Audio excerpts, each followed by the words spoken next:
In January 1996, a movie was released which would permanently alter the cinematic landscape. Amidst the haze of Oasis and Tony Blair emerged Trainspotting, a movie that encapsulated the anxious energy and creativity of the Cool Britannia era. Trainspotting is an exploration of the tragic yet hilarious, existentially dull yet violently entertaining lives of 4 heroin addicts in Edinburgh, Scotland. Adapted from the novel by Irvine Welsh, who was once a heroin addict himself, Trainspotting follows Mark Renton, an addict suspended between a life of ennui and one of untempered gratification and escape. Renton's attempts to escape from existential dreariness are documented through poetic monologues. We stole prescriptions or bought them, sold them, swapped them, forged them, photocopied them. Surrealism, and innovative camera work. Though it brought him criticism, director Danny Boyle does not shy away from honestly portraying Renton's heroin-induced bliss.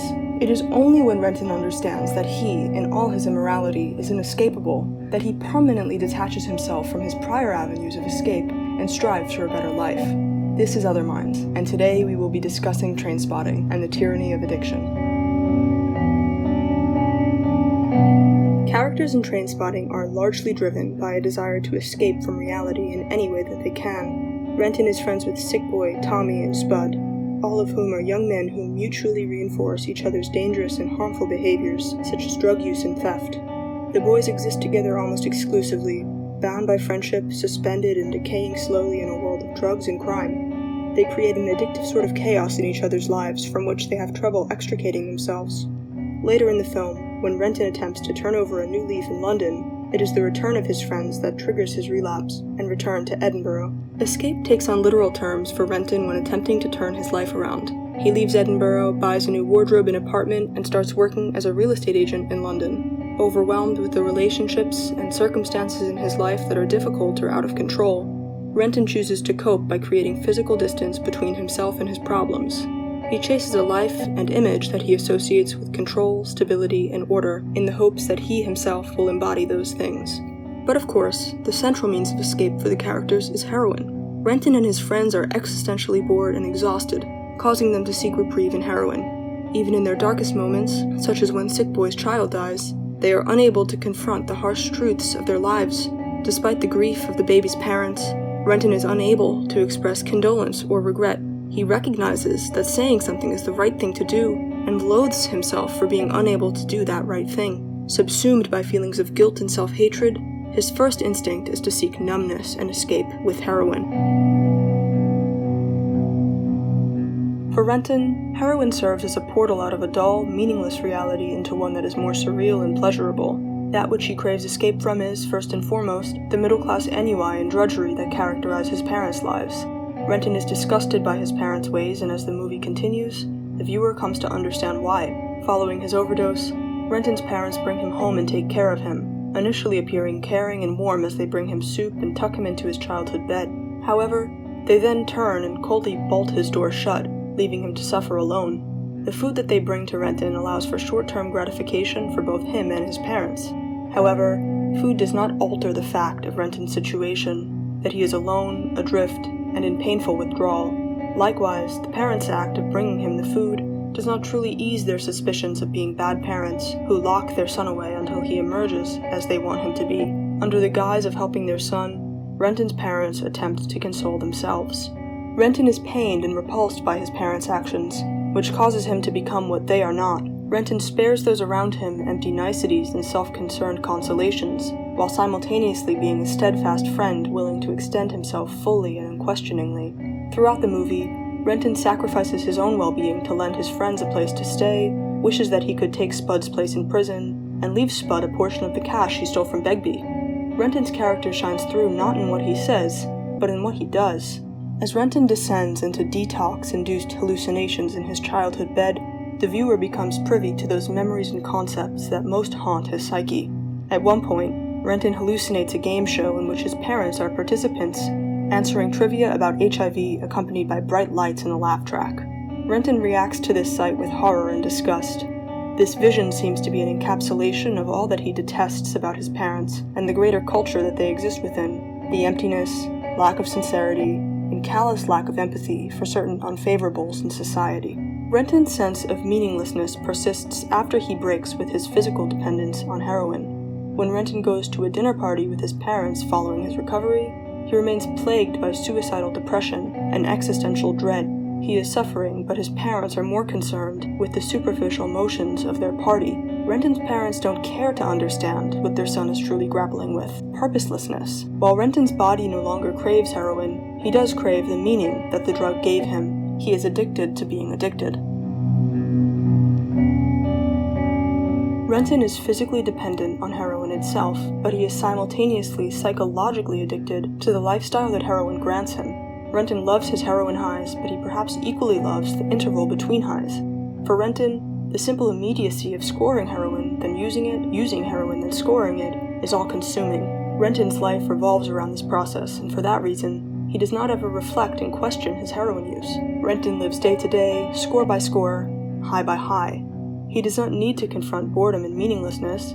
Instead, he is consumed with preserving his immediate sense of physical well-being. While the middle class lives by blocks of time, childhood, school, work, and retirement, Renton has thinned his life to a primitive, immediate, and unflinchingly pleasing half-existence.